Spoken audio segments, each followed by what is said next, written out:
It's holy matrimony, love wrapped in grace, honesty the cornerstone, openness embrace, transparency the power to make it through, Christ in the center, making all things new. Welcome to the base camp.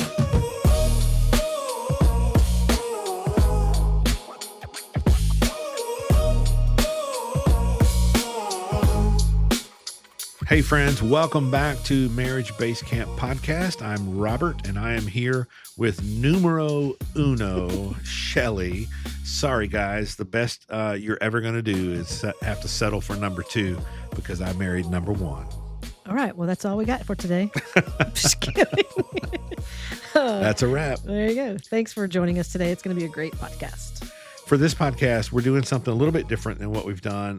We actually recorded another podcast earlier this year. We were going through a sermon series called Open Marriage, and we had people text in questions. They were great questions. Really good questions that we answered on a separate podcast. And so we are just going to play that podcast here in place of this episode. And so like Shelly said, there's really great questions on there. And so if you guys are ready, we will get to it. Here we go.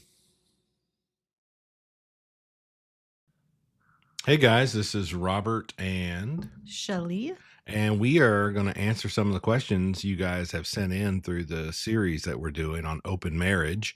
If you forgot or you're not sure what that is, we've been through this sermon series called Open Marriage. We've been looking at not only the topic of open marriage, because that is definitely an issue in our culture today, but more specifically, we've been sort of opening up marriage and seeing, hey, what does God say about marriage? What is it like to have an open marriage? Because if we could use the term that the culture uses, for one thing, we could sort of reclaim that term. We say that we're actually pro open marriage.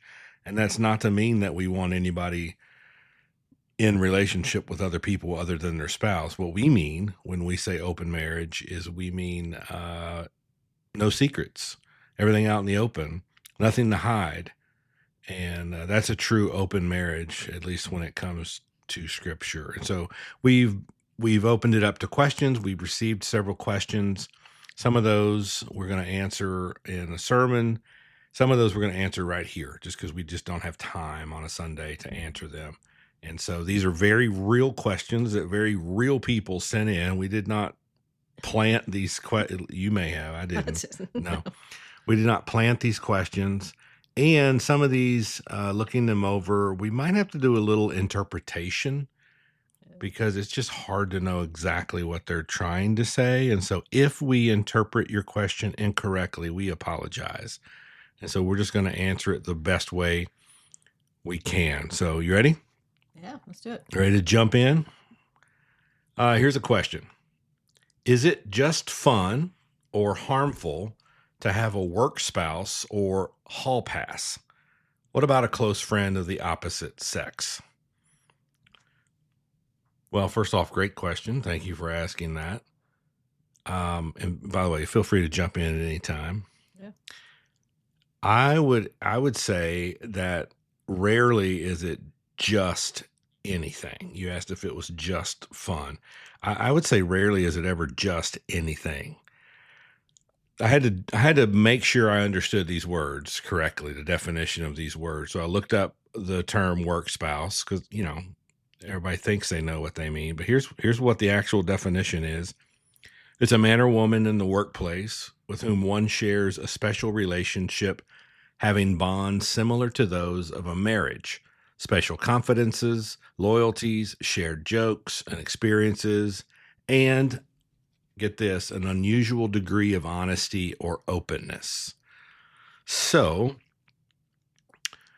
this is oftentimes, if you think about it, people are spending more time with this, quote, work spouse than they are with their actual spouse. Because, you're working on average 8 hours a day in an office, if that's your environment. Yeah. And you're at home at least seeing this person for what, maybe 6 hours if you include breakfast and then evening.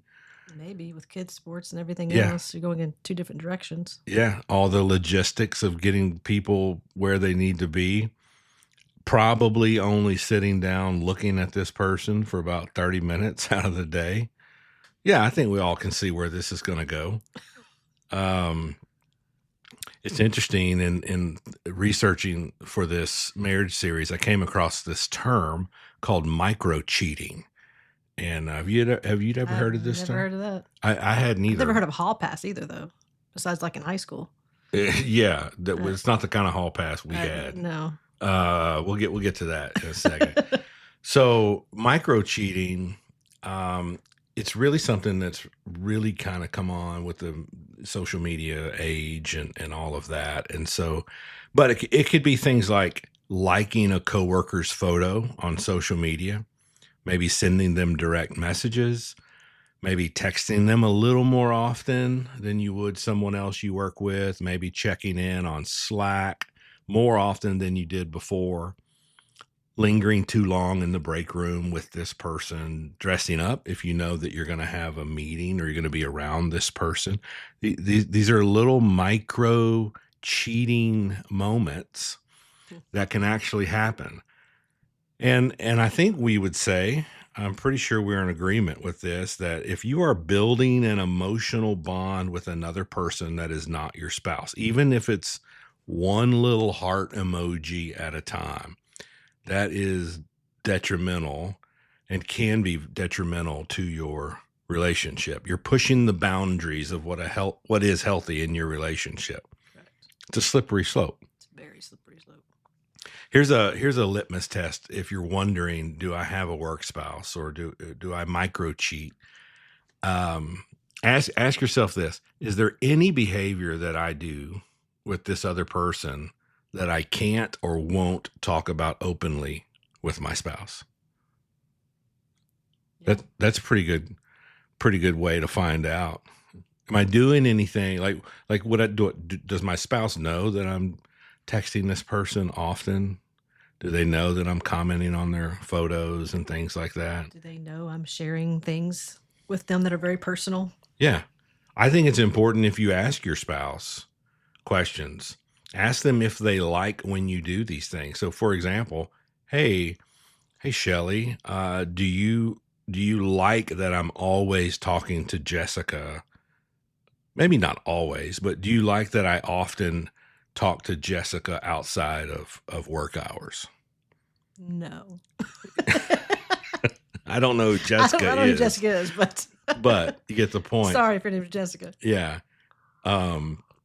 Well, this is what we call veto power. So why don't you explain what we mean when we say each other has veto power? Just that when you're around someone, even as a couple, and you just get this feeling of that other person doesn't feel quite safe. They may be looking at your spouse a different way. You noticed they seem to be talking to your spouse more, and your spouse may be clueless and not even seeing it, which has happened. And me going to Robert saying, hey, you need to be careful with this person. I don't want you spending any time with this person. You just need to be very aware of what's going on. Kind of open your eyes. So yeah, and this is rare, I'll say. Yeah, this rarely have we had to do that for one another. Correct. Maybe once or twice in our relation, but it has happened. It has happened, yeah. And here's the thing: when it happens, and if you give your spouse veto power, and they say, I just don't think you ought to. I don't think you need to be hanging out with that person or talking to that person. Really, there's something about that. Here's what you do: you listen, Right. and you submit, Right. and you say, okay. Because if you go back and you start arguing, that further, makes your spouse feel very uneasy and uncomfortable because now you're just offending. Yeah. Something that's suspicious. That's suspicious to you. So yeah. Right. Yeah, micro cheating. It may begin with emojis, but it typically ends with attorneys. That's for sure. Yeah, So sad. there's this term called hall pass. Yeah, I had never heard this before. Well, I thought I knew what it was. Well, yeah, like in high school. No. I meant like Oh. in the terms of marriage. Oh, But I okay. was like, oh, well, I don't hear it that often. So I looked it up. Here it is, hall pass definition. A hall pass in marriage refers to an agreement where one partner gives the other permission to have sex with someone outside the relationship, often for a limited time or under specific conditions. So there you go. Freedom to go be with anyone, do anything with So anyone. they had hall passes in the Bible back in the day. They took hall They took passes hall for passes. sure, whether or not they were given to them. Yeah, this is just not. This is wrong in so many ways. It's Well, here's the deal. This sad. goes back to our main point with open marriage. Correct. It would be really easy for us as a church to be like, "Oh, this is so sinful. It's so disrespectful. God hates it," like all the things, and ignore the fact that it's a very real thing True. that very real people are doing. And so, even if it's something like this hall pass, we want to be very clear. It's not that this is not an option for you. Absolutely. It's absolutely an option for you if you want to do this. If you want to give your spouse a hall pass, you are a free American. No, it's technically not even illegal. The only thing that would make it illegal would be, I guess, if it was involved a minor. Yeah. If you want to do something like this, you can. It's absolutely a possibility. You just can't do this and have a God-honoring marriage. True. Yeah, and I would even argue it's probably abusive to your spouse. Yeah. So here's an argument that I have heard that, especially from men, typically comes from a man more than it comes from a woman, is this. It's just sex. Like, it didn't matter. It's just sex. Meaning, in their minds, it's simply a physical and solely functional act. To which my response would be, I'm calling BS on that. I just don't believe that it's simply physical and solely functional, because let me prove it to you. If that is all it is, if it's simply physical and solely functional, then why not go have the simply physical and solely functional act with the woman who's in your home who shares your last name? Yeah. Why not? If that's all it is. Right. So maybe it's not that's all it is. Maybe Right. there is a little bit more to it than just the physical act of sex. I think if people were honest with themselves, they would agree, yeah, of course it is. I mean, there's the hunt, there's the chase, there's the brief emotional connection. It may not be a long-term emotional connection, but Yeah. the danger, right? The excitement of doing something that feels wrong, all of those things. And so, man, I would say, to answer your question, let's get back to the question. I would say, or we would say, no, it's not just fun. It's actually very harmful. Very harmful. And it's not harmful like a bullet is harmful. You know, a bullet has typically a one entrance and one exit wound, right? Like you can see that's where the bullet went in, that's where the bullet went out. And maybe it did damage along the way, but it's confined. No, it's not harmful like a bullet. It's harmful like a grenade. Right. Because it's taking you and your spouse and this other person or other people, your other coworkers, your kids, your friends, your family, your church, everybody that you know and you're associated with. It's putting them in a little room and it's setting off a grenade in the middle of it, and everyone gets hit with the shrapnel. Nobody's safe. Yeah. So yeah, super harmful. Okay, next question. Is it okay if I am a believer and my partner is not? What do you think?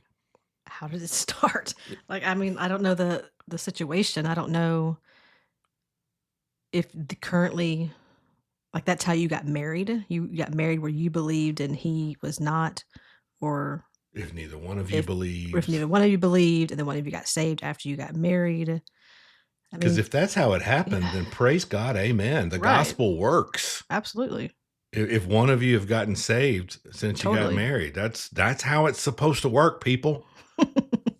But yeah, it depends on kind of how it started. Yeah. Well, is it the question says, is it okay if I'm a believer and my partner is not? Well, it's not that it's illegal if one of you is a believer and one of you is not. However, the Bible does speak to this, It does. and it just says, hey, it's not a smart idea for one of you to devote their life to Christ and the other to not devote their life. 2 Corinthians 6 actually says, do not be unequally yoked together. Now, we grew up in the South. We grew up in East Texas. They took it all kinds of ways. We were taught that verse probably had more to do with marrying a person of color. Yeah, which is crazy. Teaching a little racism in the gospel there. Yep. Yeah, that is not what that verse means, people. If you were taught that, you were taught incorrectly. Go and sin no more. So there you go. What it means is it's really difficult for someone who is, like I said, devoted their life to Christ to be in a relationship with someone who has not devoted their life to Christ. That is very difficult. Yeah. And the only way that I can describe it, I see everything in metaphor, right? And so I think about if you were a diehard Denver Broncos fan. Okay. Because I know how much you love football. Okay. And I was a diehard Kansas City Chiefs fan. Okay. And we met. And at first it was cute to me. Oh, she's got her little Bronco fandom thing going on. She's a Bronco. I don't even know what they call people that like Broncos. That's cute to me at first. She's got her little thing. But then let's say the longer we're in a relationship, the more I realize, no, this is a real thing. Like she has clothing. Like she goes out of her way to watch all the games. Spends a lot of money. She spends a lot of money on merchandise and she goes to the games. She wants to schedule weekends where we go to the game. Like all of a sudden, like what I thought was a cute little fascination is a life of devotion to the Broncos. Okay. That's going to be an annoyance for me at some point. And that's the point. That's why 2 Corinthians 6 says don't be unequally yoked, because if the gospel is working properly in someone's life, it will become a lifelong devotion for them. Correct. They're going to be spending time and probably money and resources and gifts and abilities and all that things pouring into the church and the relationship with Christ and all of that. And if you don't know Jesus, you're not going to understand it. No. You're even probably going to be annoyed by it, frustrated by it. Why are you spending our money? Right. Why are you giving our money to that church? And now if kids are involved, now you're trying to take the kids to church. That's annoying to him or her. Like it just. Yeah. Yeah. So their allegiance will become your annoyance at some point. And so that's why it's not that it's wrong or bad or evil. It's just not smart if you can avoid it. And like I said, if you became a believer after you were married, praise God, pray for your spouse. Absolutely. And the Bible also talks about how spouses are won over just by simply watching the activity of their spouse without words. Yeah, just watching their spouse change from being this really anxious person to, wow, you like live differently. Like you have a peace. What is this? They start asking questions. So, yeah. Okay. Question number 3.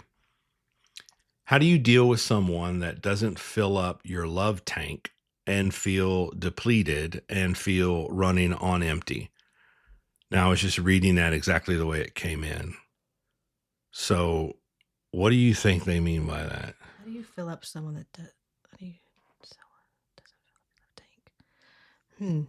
I started asking questions, I guess. First off, how do you deal with someone? I mean, have you gone to this person and just say, hey, can we have a conversation? I'm feeling depleted. I'm feeling completely on empty. I'm running on empty.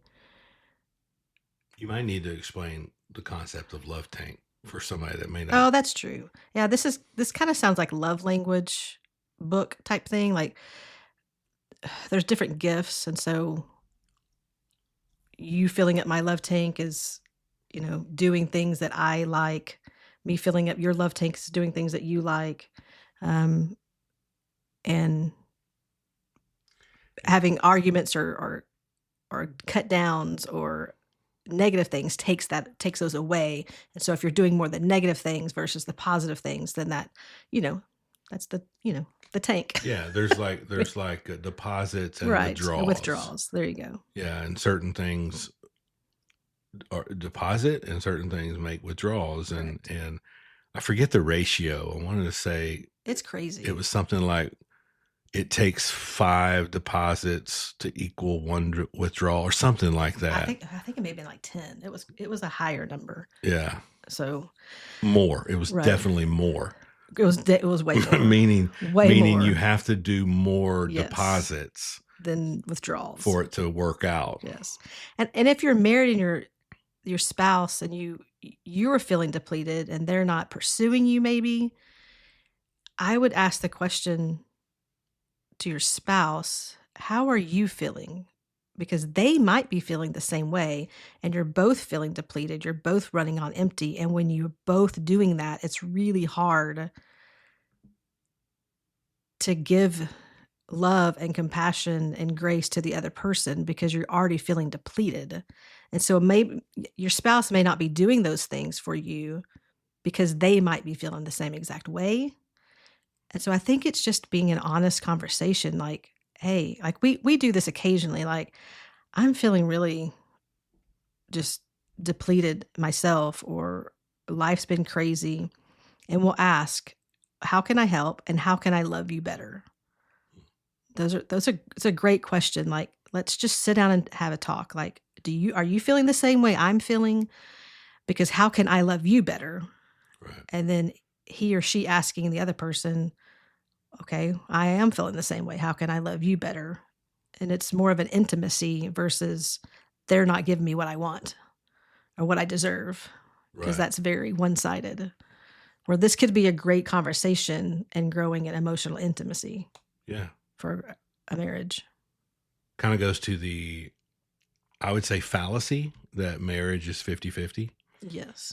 I mean, it might be that one day, that 1 month. That one moment. But most of the time it's like 70-30 or it's 80-20. Some days it's 99-1. Right. And as long as you are aware of that you can help your spouse. I mean, obviously it's bad if it stays that way. Stays that way. Yeah. Yes. But there are times, there are seasons where one of us is having to do more of the pursuing and the, because the other one is exhausted, right, or it's just been, really under attack or whatever it might be.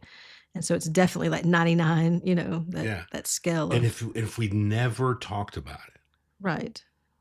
Can you imagine all the frustration and unmet expectations that just builds. Yeah. Because then you get resentment. Total resentment. And then you get contempt.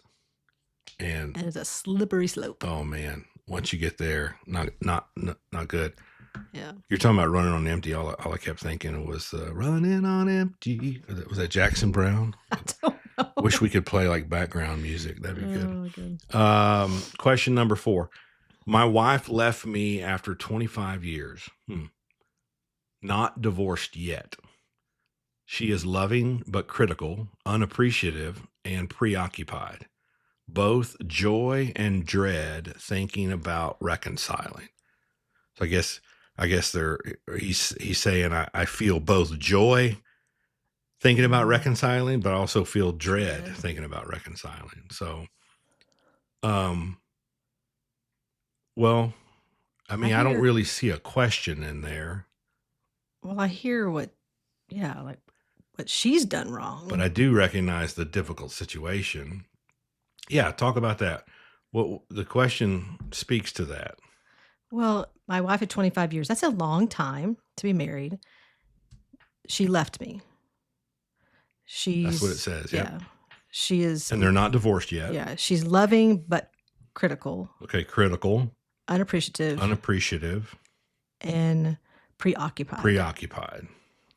I guess my question would be, what would she say? Like, how did she feel in the marriage after 25 years? Because she may have also felt that you were being critical, unappreciative, and preoccupied. And it literally just goes off the last question that we just talked about. Because if you're not going to talk about emotional intimacy, and when you're feeling depleted, and when you can go to your spouse and say, hey, I need help, here's some things I need you to do, it literally ends in this. It ends in people being very critical, unappreciative, preoccupied, because it's like, well, if they're not going to try, then why am I going to try? Yeah. And so it's just this horrible cycle. Yeah. I would say, I would ask, if I had the opportunity to ask this person, I would say, so she left after 25 years, both physically and emotionally. My question would be, how long was it after you got married before you left? Maybe not physically, but maybe emotionally. Right. Like, were you, for the last 25 years of this whole trek, were you completely loving and supportive and appreciative and locked into her? And then she just up and one day decides to leave? I'm doubting that that's the case. Probably what happened is you guys got in a very comfortable rut where you weren't investing in her emotionally, and so she was not feeling emotionally connected, which means she was not loving you in return. And that just happens. And listen, people can do that for years. Yeah, years. Somebody has to Their whole marriage. jump off the crazy cycle. Right. Yeah. Like, that's what they do. They're married, but that's what they do. Right. They're just more like roommates at that point. Yeah. It's just marriage incorporated at that point. Right. They're just making sure the bills get paid and the lights stay on and stuff like that. And so, but then so here's what happens. Typically, this is a long time, by the way, 25 years. Yeah. Typically, a woman will get to a point where she's like, I am tired. I'm so tired of trying to make this thing work. I don't feel emotionally attached. He doesn't care about me. And so I'm out. And she will sort of throw her hands up and turn around and disconnect emotionally from her husband. And when that happens, that's really damaging. I mean, yeah. It's really hard to come back from. It's damaging for a lot of reasons. Here's one reason. If there's any other guy in the picture, right, as soon as she disconnects from her husband emotionally, which is the harder chore for her to do, the time it takes for her to reconnect physically to another man is very short. Oh. As long as she doesn't have that emotional connection with her husband, as soon as that's gone, you might as well just watch your watch. I mean, it's going to be pretty quick before she's physically connected to another man. But then she's gone, she's out. Then the guy goes crazy. He's like, what? I don't understand. I didn't even know there was a problem, like all the things. She's been trying to tell him for she's been telling you for 25 years there's a problem. And then he goes crazy. And so she's living a new life that she has no idea how it feels to live because she's on her own. He's living a new life because he's never had to pursue his wife the way he feels like he needs to pursue her now. She's feeling weird because he's trying to do things that he hasn't done in the last 25 years. Right. It's a, you said, crazy cycle. It's a crazy cycle. And it happens all the time. Yeah. So, and look, she may have been really critical and unappreciative and preoccupied but did you ever have conversations with her? Did you ever have a loving sit down? Hey, I feel like you're being very critical of me. I don't feel appreciative. Can we talk about that? Here's how it's, it's those conversations of unmet expectations that you have to have in a relationship. And if you don't, then yeah, after 25 years, somebody just gets up and walks away. Yeah. Okay, next question. I don't know that we answered anything on that, but it's okay because it wasn't really a question in the first place. So Number 5. How do you heal? That's my Texas coming out in me. Heal. How do you heal the relationship after hurting your wife, which she often brings up? And then in parentheses, bad choice during fight, feel guilty but not sorry. Okay, we're going to have to interpret this one. Yeah. My guess is, according to how I interpret this is he made a bad choice during some kind of fight. I don't know if it was like a one-time fight or like a season. I don't know. He made some sort of bad choice that he feels guilty about, but not sorry about. And his wife is hurt, and she often brings up the fact that he did this. Okay. Yeah. I'm confused. I'm a little confused with the I feel guilty but not sorry. Yeah, that very much confuses me. It was a bad choice, so you recognize that. You feel guilty for it, but you're not sorry.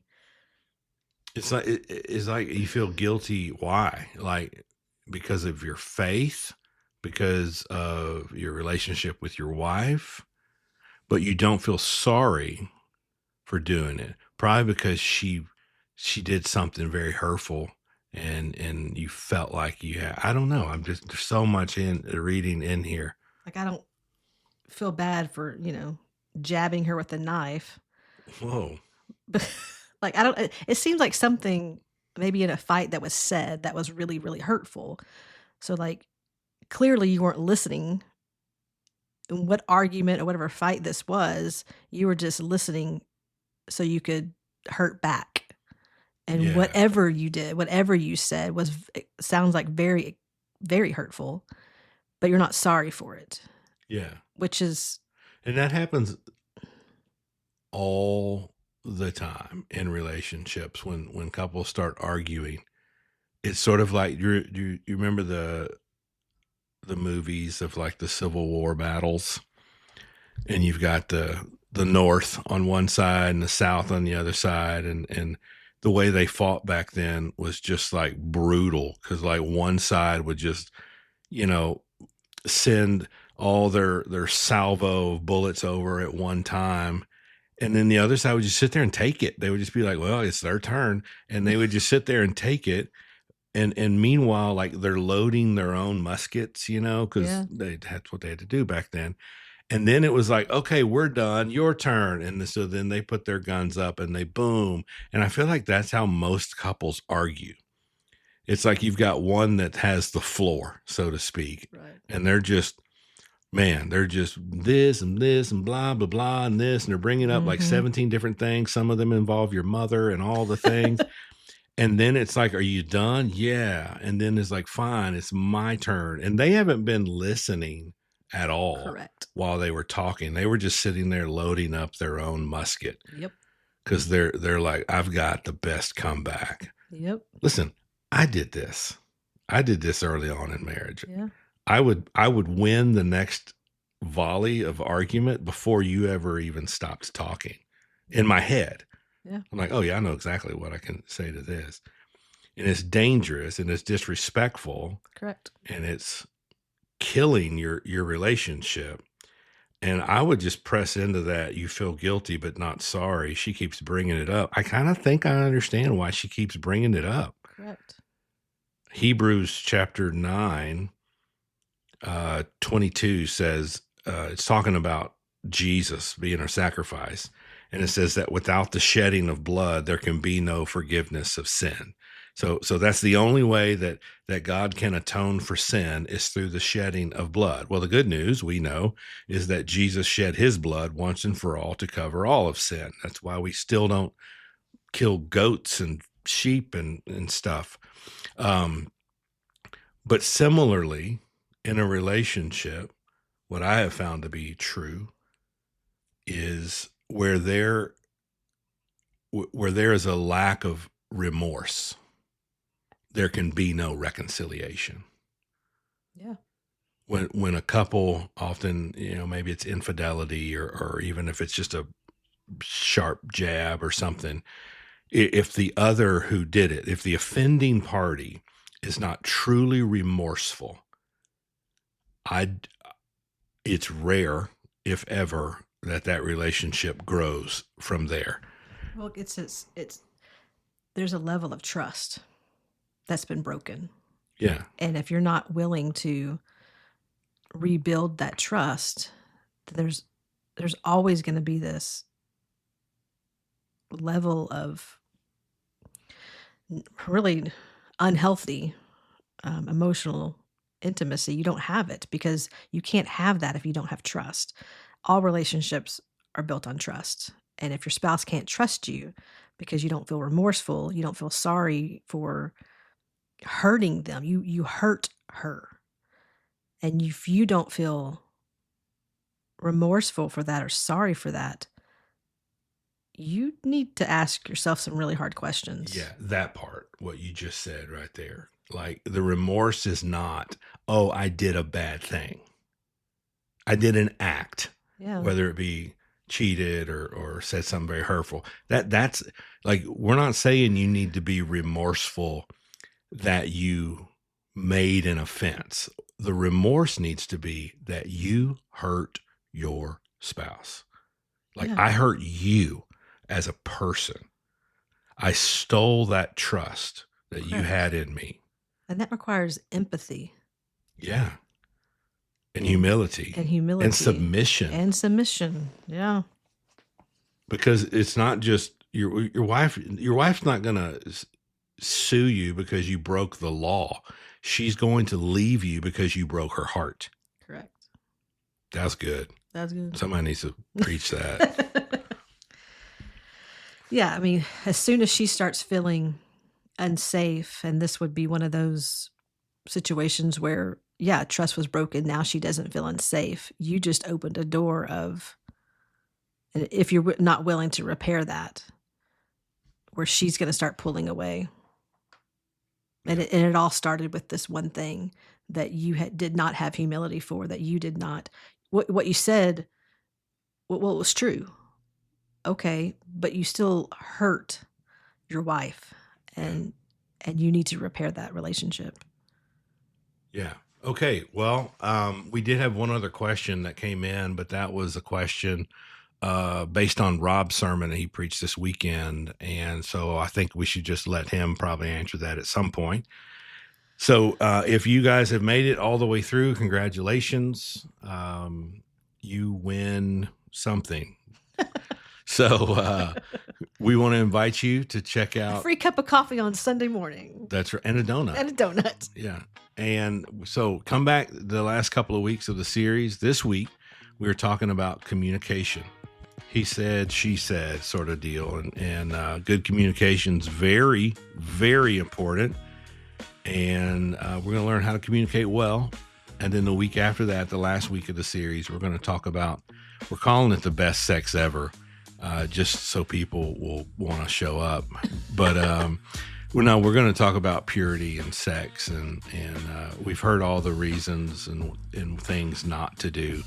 But maybe let's talk about some of the things that God says are good ideas, and how we work through some trauma and stuff like that. So, you got anything else? Hey guys, thanks so much for listening to the Marriage Base Camp podcast. Do us a favor and share this podcast with someone you think might benefit from it and their marriage. And don't forget, you can send in your own question that we might be able to answer on the podcast. Just send an email to podcast@marriagebasecamp.com with your questions, and we will try to get to that in a future episode. Until next time, guys, remember, marriage is an adventure. We get to climb together. Welcome to the Base Camp. From Genesis to Revelation, His love is the guide. Every vow, every moment, we lay down our pride. His mercy's the melody, our heart's the refrain. Through sunshine and shadow, our love will remain. This holy matrimony, love wrapped in grace. Honesty the cornerstone, openness embrace. Transparency's the power to make it in the center, making all things new.